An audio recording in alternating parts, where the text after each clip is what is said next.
नमस्कार मैत्रिणींनो, हे अर्धा तास आधी चिंच भिजत घालायची आणि नंतर हे चिंचेचा घोळ करून घ्यायचा।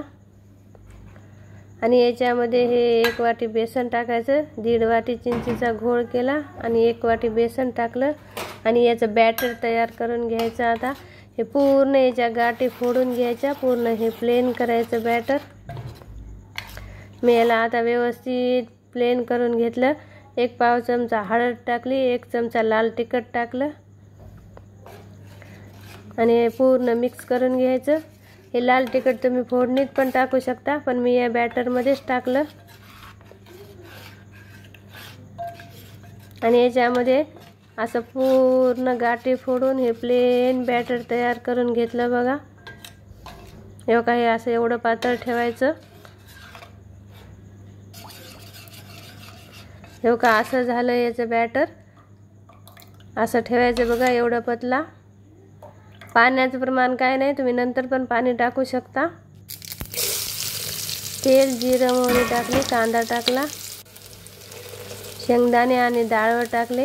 याच्यामध्ये खरं तर चण्याची डाळ भिजवून टाकतात, पण माझ्याकडे चण्याची डाळ नव्हती म्हणून मी डाळ टाकले। आणि याच्यामध्ये थोडंसं पाणी टाकलं। पाण्याला उकळी आली की हे बेसन आणि चिंचेचा घोळचं बॅटर टाकलं आणि याला आता छान शिजू द्यायचं, कारण हे बेसन आहे हे लगेच आळून येते। थोडंसं घट्ट भी झालं नंतर तर वरून पण पाणी टाकू शकतो आपण।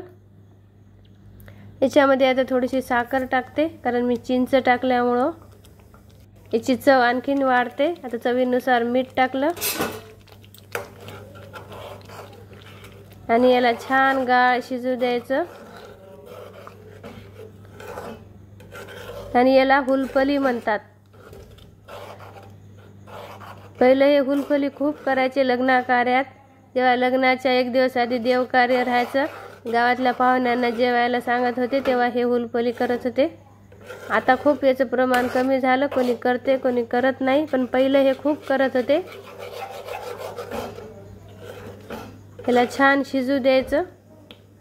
थोडंसं घट्ट वाटलं तर आपण वरून पण पाणी टाकू शकतो याच्यात।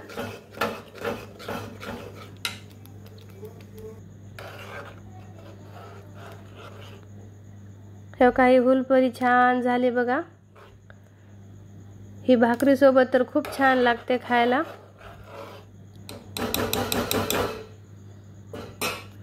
आता ह्याला छान शिजून घ्यायचं थोडंसं। अशी ही हुलफली तयार झाली।